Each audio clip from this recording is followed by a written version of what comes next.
Hello, and thank you so much for tuning in to Albuquerque High's production of Spoon River Anthology. Be advised that this show includes reference to extreme circumstances, mature issues, mental illness, tragedy, violence, and death.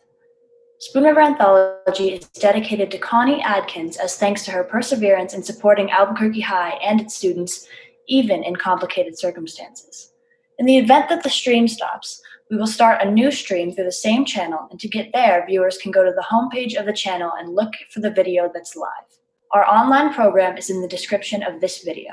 There will be a 10-minute intermission. Thank you and enjoy the show.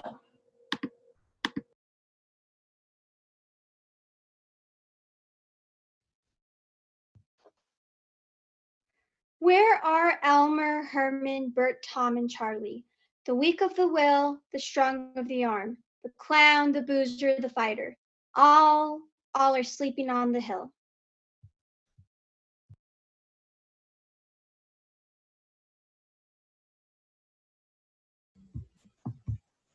One passed in a fever, one burned in a mine.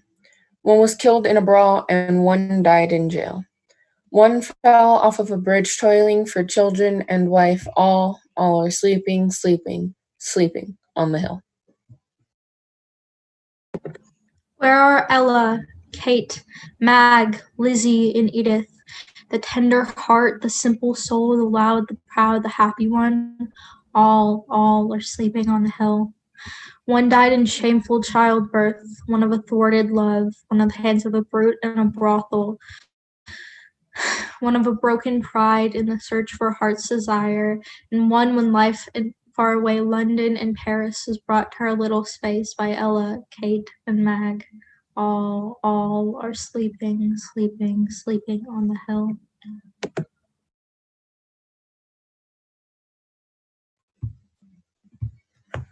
I say to you, life's a gambler, head and shoulders above us all. No mayor alive could close the house, and if you lose, well, squeal as you will, you'll not get back your money. He makes the percentages harder to conquer. He stacks the cards to catch your weakness, not to meet your strength. He gives you 70 years, for if you cannot win in 70, you cannot win at all. So if you lose, get out of the room. Get out of the room when your time is up. It is mean to sit there and fumble the cards and curse your losses leaden-eyed, whining to try and try. I was the Milner, talked about, lied about, mother of Dora whose strange disappearance was charged her rearing.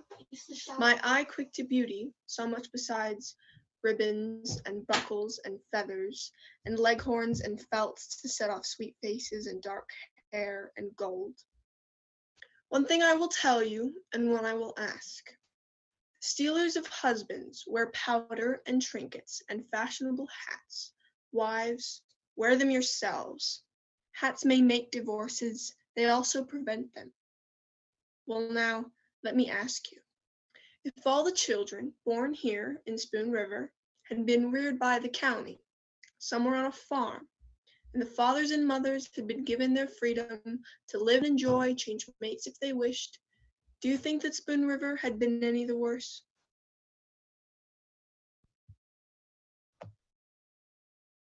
When Reuben Pantier ran away and threw me, I went to Springfield. There I met a lush whose father just deceased left him a fortune. He married me when drunk, and well, my life was wretched. A year passed, and one day they found him dead, and that made me rich. So I moved on to Chicago. After a time at Tyler Roundtree, villain. Then I moved on to New York. A gray-haired magnate went mad about me, so another fortune. He died one night right in my arms, you know. Saw his purple face for years thereafter. There was almost a scandal, but I moved on, like I usually did. This time to Paris. That's an upgrade. I was now a woman. Insidious, subtle, first in the world, and rich. My sweet apartment near Champs-Élysées became a center for all sorts of people, musicians, artists, dandies, poets, and nobles, where we spoke French, German, Italian, and English. Then I'd went Count Navigato, native of Genoa. We went to Rome, and he poisoned me. Or at least that's what I think. Now on the Campo Santo overlooking the sea where young Columbus dreamed new worlds, see what they chiseled. Contessa Navigaro, implora eterna quiete. I loathed you, Spoon River. I tried to rise above you. I was ashamed of you. I despised you as the place of my nativity. And there in Rome, amongst the artists, speaking Italian, speaking French, I seemed to myself at times to be free of every trace of my origin.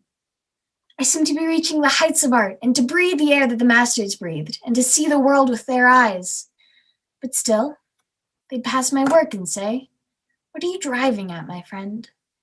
Sometimes the face looks like Apollo's. In others, it has a trace of Lincoln's. There was no culture, in Spoon River, and I burned with shame and held my peace. And what could I do? All covered over and weighed down with Western soil, except aspire and pray for another birth in the world, with all of Spoon River rooted out of my soul. My parents thought I'd be as great as Edison or greater, for as a boy I made wondrous kites and balloons and toys and clocks and little engines with tracks run on, and telephones that cans of thread. I played the cornet, painted pictures, I modeled in clay, and part of the villain in the afternoon. But then at 21 I married and had to live, and so to live I learned the trade of making watches and keeping the jewelry store on the square. Thinking.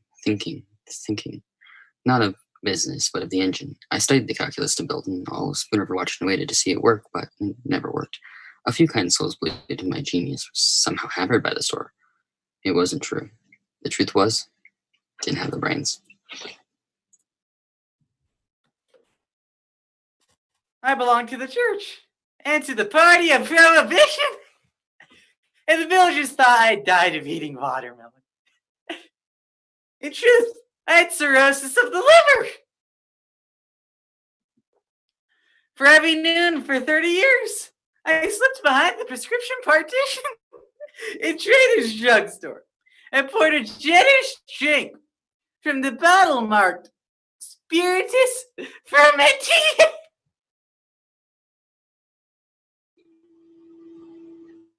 I know that he told that I snared his soul, with the snare which bled him to death. All the men loved him, most of the women pitied him. But suppose you are really a lady, and have delicate taste, and loathe the smell of whiskey and onions, and the rhythm of Wordsworth's ode runs in your ears, while he goes about from morning till night repeating bits of that thing. Oh, why should the spirit of mortal be proud? And then suppose you are a woman, well endowed, and the only man with whom the law and morality permit you to have the marital relation with is the very man that fills you with disgust. Every time you think of it, while you think of it, every time you see him. That's why I drove him away from home, to live with his dog in a dingy room back of his office. Well, Emily Sparks, your prayers were not wasted. I owe whatever I was in life to your hope that would not give me up, to your love that still saw me as good. Dear Emily Sparks, let me tell you the story. I passed the effect of my father and mother. The milliner's daughter made me trouble, and I went out into the world, facing every peril known, of love, of life, and of woman. One night, in the Rue de Rivoli, I was with a black-eyed coquette, and the tears started flooding in. She thought they were amorous tears for thought of her conquest over me. In truth, I was over 3,000 miles away, back in the days when you taught me in Spoon River, and no more could you write me letters, nor speak to me, nor love me. The eternal silence of you spoke instead. And the black-eyed coquette took the tears for hers, and the deceiving kisses I gave her. But from that hour, I had a new vision. Dear Emily Sparks. Where is my boy? My boy, in what I would have been as great as George Eliot, but for an untoward fate. For look at the photograph of me made by Penwood, chin resting on hand and deep set eyes. Gray too, and far searching. But there was the old problem. Should it be celibacy, matrimony, or unchastity? Then John Slack, the rich druggist, wooed me, luring me with the promise of leisure for my novel, and I married him, giving birth to 8 children, and I had no time to write. It was all over for me anyway when I ran the needle through my hand while washing the baby's things, and died from lockjaw. An ironical death. Hear me, ambitious souls. Sex is the curse of life. I was the first fruits of the Battle of Missionary Ridge. When I felt the bullet enter my heart, I wish I had stayed at home and gone to jail for stealing the hogs of the Curl Tannery. Rather 1,000 times the country jail than the lion with this marble figure with wings and this granite pedestal bearing the words Prio Patria. What do they mean anyway?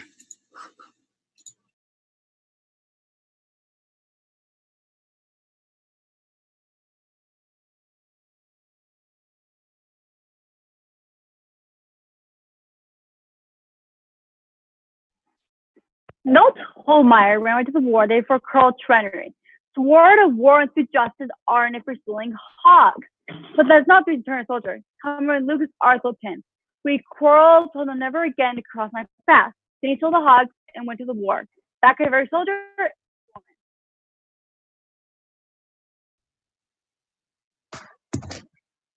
The earth keeps some vibration going there in your heart, and that is you.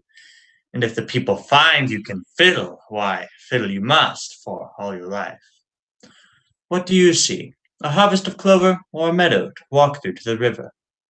The wind's in the corn. You rub your hands for beeves hereafter ready for market, or else you hear the rustle of skirts like the girls when dancing at Little Grove.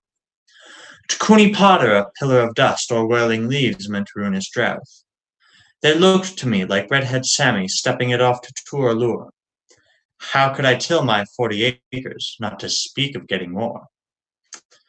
With a medley of horns, bassoons, and piccolos stirred in my brain by crows and robins, and the creak of a windmill, only these, and I never started to plow in my life, that someone did not stop in the road and take me away to a dance or a picnic.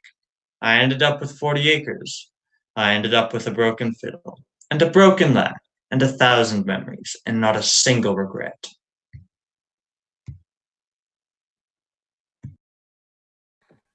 Have you seen, walking in the village, a man with downcast eyes and haggard face?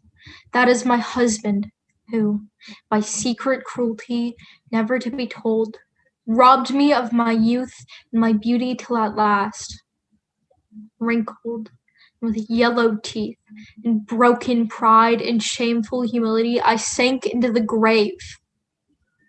But what think you gnaws at my husband's heart? The face of what I was, the face of what he made me. These are drawing him to the place where I lie, in death, therefore. I am avenged.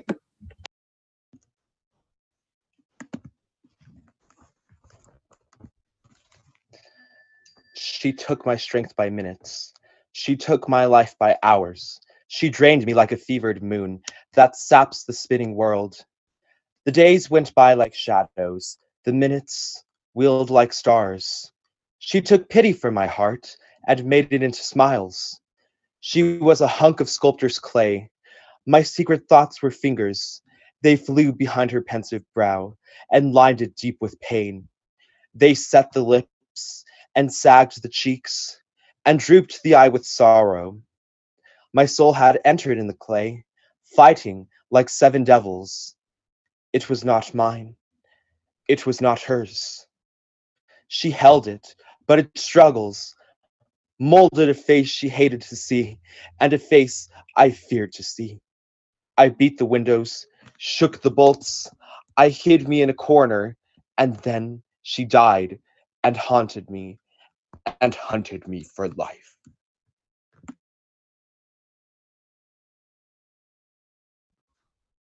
I was the only child of Francis Harris of Virginia and Thomas Green of Kentucky, of valiant and honorable blood both. To them I owe all that I became: judge, member of Congress, leader in the state. From my mother, I inherited vivacity, fancy, language. From my father, will, judgment, logic. All under them for what service I was a peasant girl from Germany, blue-eyed, rosy, happy and strong, And the first place I worked was at Thomas Green's.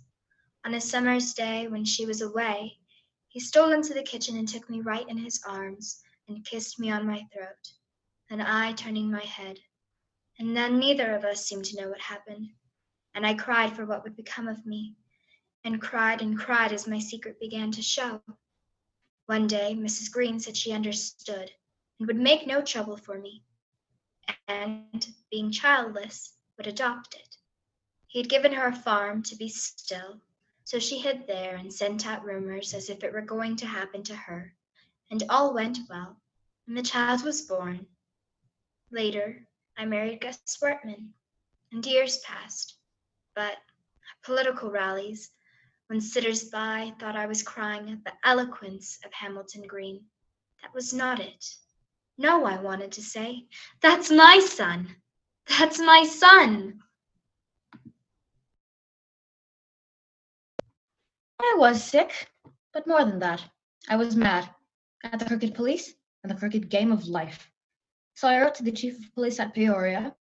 I am here in my girlhood home in Spoon River, gradually wasting away. But come and take me. I killed the son of the merchant prince in Madame Lou's. And the papers that said he killed himself in his home while cleaning a hunting gun lied like the devil to hush up scandal for the bribe of advertising. In my room, I shot him at Madame Lou's because he knocked me down when I said that in spite of all the money he had, I'd see my lover that night.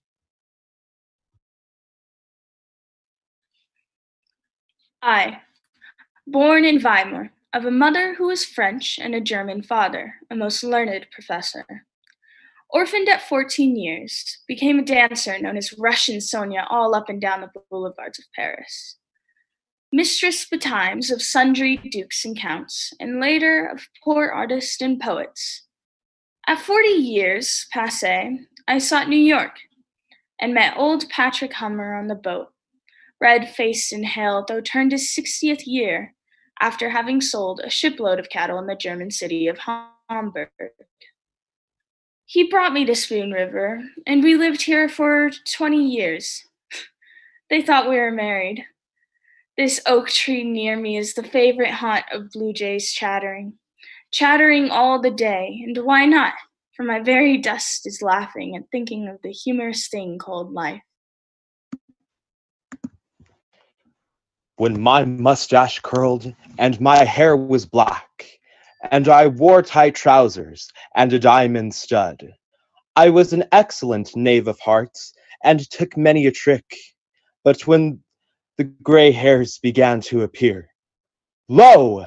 A new generation of girls laughed at me, not fearing me, and I had no more exciting adventures, wherein I was all but shot for a heartless devil, but only drabby affairs, warmed over affairs, of other days and other men, and time went on until I lived at Mayor's restaurant, partaking of short orders, a gray, untidy, toothless, discarded rural Don Juan. There is a mighty shade here who sings, of one named Beatrice, and now I see that the force that made him great drove me to the dregs of life.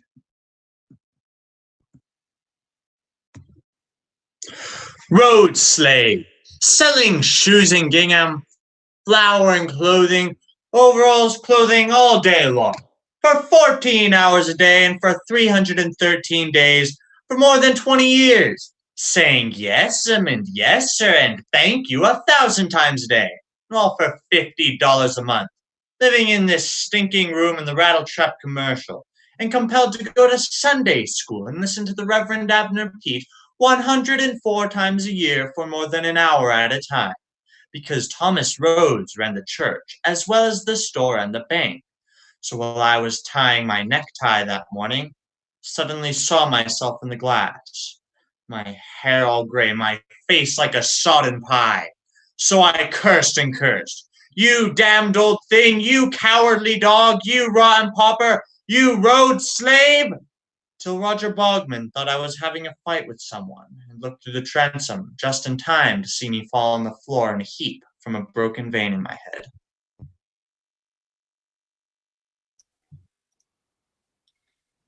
There is something about death. Like love itself. If with someone with whom you have known passion. And the glow of youthful love. You also. After years of life together. Feel the sinking of the fire.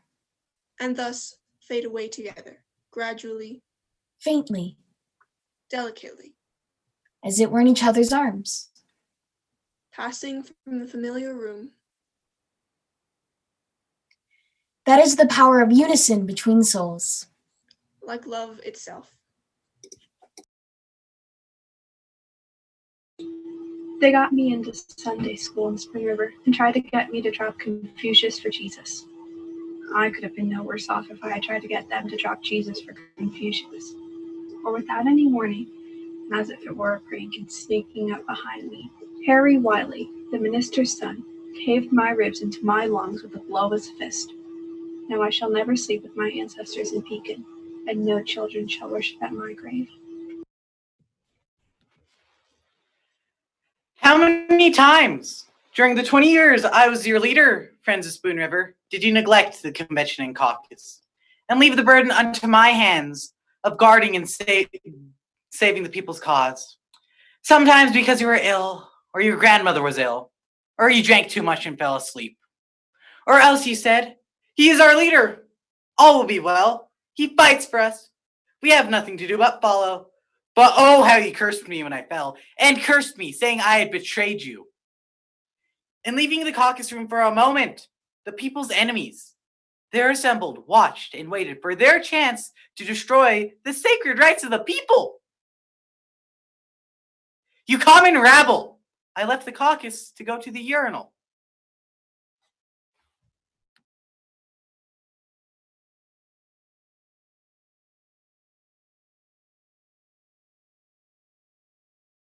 Mr. Kessler, was in the Army.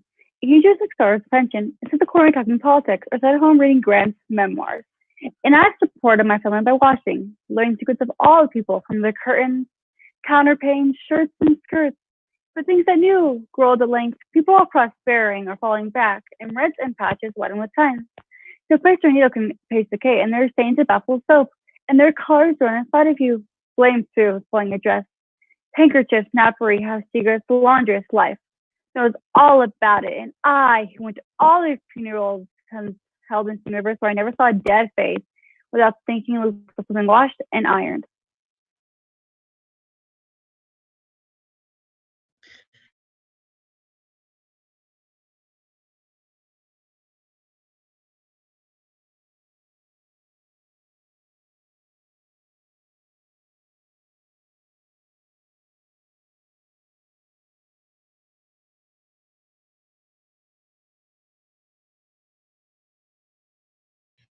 And you grew silent and was worried all the time, and some of the neighbors refused to speak to us.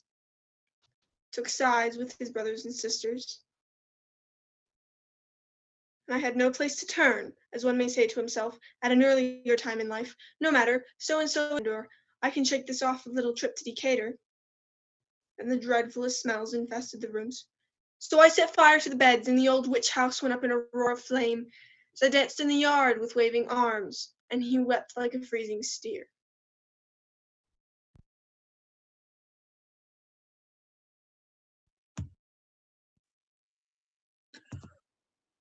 I have studied many times the marble which was chiseled for me, a boat with furled sail at rest in a harbor.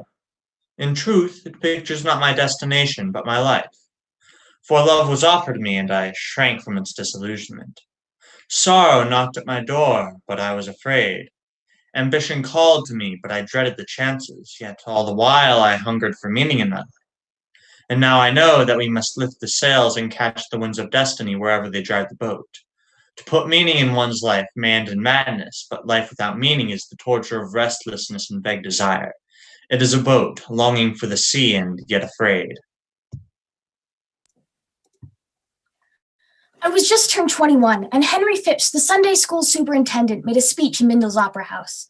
"The honor of the flag must be upheld," he said, "whether it be assailed by a barbarous tribe of Tagalogs or the greatest power in Europe."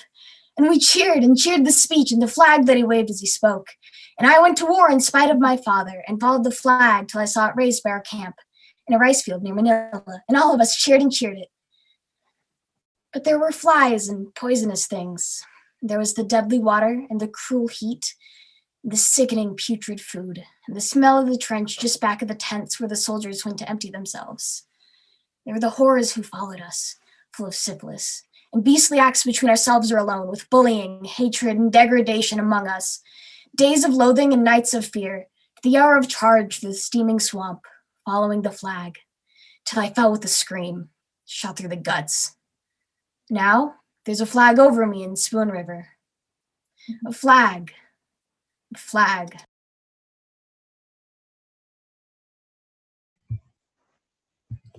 I was only 8 years old, and before I knew what it meant, I had no words for it, except that I was frightened, and I told Mother. And Father would have killed Charlie, who was a big boy, 15 years old, except for his mother. Nevertheless, the story clung to me. But the man who married me, a widower of 35, was new to Spoon River and had not heard it until 2 years after we were married. Then he considered himself cheated, and the village agreed with him that I was not really a virgin. Well, he deserted me, and I died that following winter.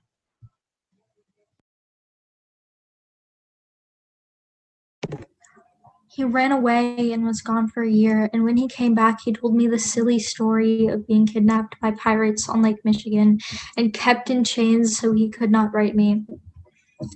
I pretended to believe it, though I knew very well what he was doing, and that he had met the milliner, Mrs. Williams, when she came into the city to buy goods, as she said.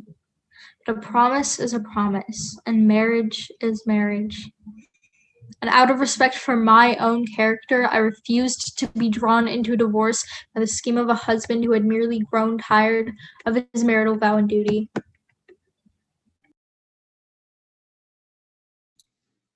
If you in the village think that my work was a good one, who closed the saloons, stopped all playing at the cards, and hailed old Daisy Frazier before Justice Arnett, and many crusaded the purge of the people of sin, why you let the milliner's daughter Dora and the worthless son of Benjamin Bantier nightly make my grave their unholy pillow? I wrote him a letter asking him for old time's sake to discharge my sick boy in the army, but maybe he couldn't read it. Then I went to town and had James Garber, who wrote beautifully, write him a letter, but maybe that got lost in the mails. So I traveled all the way to Washington. I was more than an hour finding the White House, and when I finally found it, they turned me away. They let me in. And when he saw me, he broke in a laugh and he dropped his business as president. And he wrote in his own hand Doug's discharge, talking while of the early days and telling stories. At first, you may not know what they mean, and you may never know, and we may never tell you. These sudden flashes in your soul, like lambent lightning on snowy clouds at midnight when the moon is full. They come in solitude, or perhaps you sit with a friend, and all at once a silence falls on speech, and his eyes, without a flicker, glow at you. You two have seen the secret together. He sees it in you and you in him. And there you sit, thrilling lest the mystery stand before you and strike you dead with a splendor like the sun's. Be brave. All souls who have such visions, as your body's alive, as mine is dead, you're catching a little whiff of the ether reserved for God himself.